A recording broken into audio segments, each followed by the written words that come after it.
m'appelle Nadège, j'habite dans le sud de la France. Je suis maman de 3 grands-enfants qui maintenant commencent à voler de leurs propres ailes, donc ça va. Donc j'ai du temps pour moi, mais pas assez. Mon compte, c'est Nalena sur Instagram.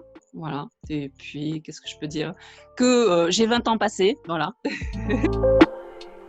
Déjà, ado, je chinais. Je chinais des petits trucs, des choses que ma mère ne voulait pas forcément m'acheter. C'est pas une question de moyens, mais des fois, elle ne voulait pas m'acheter, donc j'arrivais à me débrouiller, à trouver. Et puis bon, après, à Paris, quand j'ai commencé à travailler à Paris, c'était surtout économique, hein, parce que j'avais un petit salaire, on était deux, c'était un peu compliqué, donc j'allais dans les friperies. Chiner, c'est bon, déjà voilà, le côté économique, ça, c'est indéniable. Là, tu prends conscience que qu'il y a beaucoup de gaspillage, donc essayer de limiter le gaspillage. Mais surtout, c'est une quête d'objet, voilà, l'objet qui va t'amener quelque chose en plus. Mais c'est surtout, je m'aperçois avec le temps, avec l'âge, c'est une quête à la recherche du temps perdu. Tu sais, c'est comme la Madeleine de Proust. C'est une façon de te rattacher à une époque où tu as été heureuse, où tu as vécu des moments heureux. Voilà. Partout. Partout. Partout, partout, partout.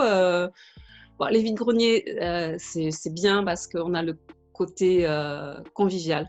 Ce côté justement que tu n'as pas dans un magasin, c'est le côté où les gens sont détendus. En général, voilà, les gens sont sympathiques, c'est convivial, c'est vraiment dilettante. Voilà, on y va tranquille. Mais après, on peut chiner partout, partout, partout. Quand les gens me disent, mais t'as des coins? Non, non. Mais je pense qu'il faut avoir ça. Et puis surtout, il faut avoir un œil de lynx. Il faut, voilà. Et puis il faut le faire voilà, comme on le sent. Voilà. Faut pas se mettre de pression. Faut y aller. On y va, tranquille.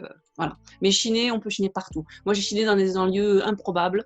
J'ai trouvé des perles dans des tas dégoûtants. Personne n'aurait fouillé et j'ai trouvé des choses magnifiques. Voilà. Faut pas hésiter à aller partout. Dès qu'on a une petite adresse, il y a une vide maison là, il y a un truc qui est là, un vide garage, hop là, faut y aller. Par expérience, je préfère être toute seule. Pourtant, j'aime bien partir avec des amis. Le problème, c'est que du coup, on n'avance pas de la même façon. Et donc, obligé d'attendre. Et moi, il faut que je trace. Surtout quand je pars l'été, je me fais un circuit. Ça m'est arrivé d'en faire 15 dans la journée, hein, de rentrer le soir à 5 heures du soir. Donc, ah oui, oui. Donc, non, mais je suis une mordue. Donc, au premier tour, toujours très, très vite. Il faut, tu sais, c'est comme un peu avoir le radar, là. Tu mets ton radar en alerte. Tu chopes là 2-3 pièces ou tu repères déjà, parce qu'il y a des choses qui ne payent pas de mine, que les gens n'ont pas forcément regardé. Bon, à contrario, il y en a qui, voilà, tu refais le tour et il n'y est plus la pièce, bon, c'est pas grave. Hein. Déjà, le premier tour, tu as déjà quand même récupéré quelques pièces, ou pas, ça dépend des vides-greniers. Mais après, je fais 2, voire 3 tours, le vide-grenier est conséquent. Et là, il faut aller fouiller dans les tas, il faut se baisser à 4 pattes, il faut aller dans les cartons, il faut aller derrière aussi, derrière les stands, parce que des fois, il y a des choses, ah, mais vous avez des choses, ah oui, on a ça aussi, mais on l'a pas, mais je vais regarder, et puis là, tu trouves une pépite, donc voilà. Donc, il faut regarder partout. Pas de préférence. Je me donne pas de but, d'objectif, je chine tout, tout. Donc, j'ai pas de préférence. C'est vrai que les vêtements, je continue à chiner parce que, alors, chiner les meubles, je peux plus, j'ai plus de place. Je peux plus, j'ai plus de place. La déco, il y en a trop, c'est pareil. Et j'essaie d'épurer. Hein. J'essaie d'épurer. On revient de loin parce qu'avant, j'ai épuré. Hein. Je reviens vraiment de loin parce qu'à une époque, il y en avait partout, partout, partout. Et là, j'essaie d'épurer un peu. Mais donc, voilà. Donc, j'essaie de plus trop acheter de déco. Mais c'est difficile, hein. C'est difficile. Il y en a tellement. Ah si, peut-être, parce que c'est une des premières que j'ai dû trouver. Une veste Dior. En fait, au départ, la veste, ça m'a interpellée parce que la couleur était magnifique. C'était une sorte de brique. Et la coupe 70, très ajustée, coupe comme j'aime. Et puis la matière, un beau lainage fin, tu sais, laine froide, rouille brique. Là.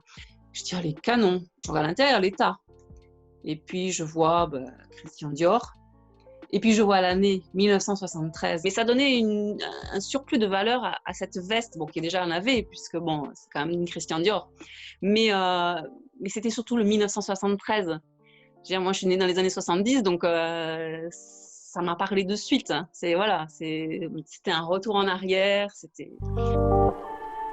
J'ai pas d'obsession puisque, en fait, j'ai tout, je veux dire. Si, la seule chose que je n'ai pas, je n'ai jamais trouvé nulle part, ni en friperie, en Emmaüs, en vide, c'est une pièce Chanel. Je veux dire, j'ai tout sauf du Chanel. Ne serait-ce qu'une petite pièce, un petit truc. Mais non, c'est la seule marque que j'ai pas trouvée.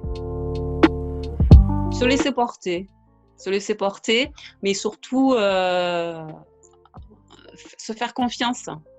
Voilà, faut pas faire par rapport aux autres. Ou si tu es avec quelqu'un, ah mais c'est pas joli ça. Non, non, si toi ça te plaît, tu le prends. C'est toi qui vas le porter ou c'est toi qui vas le mettre sur ta cheminée ou sur ta commode.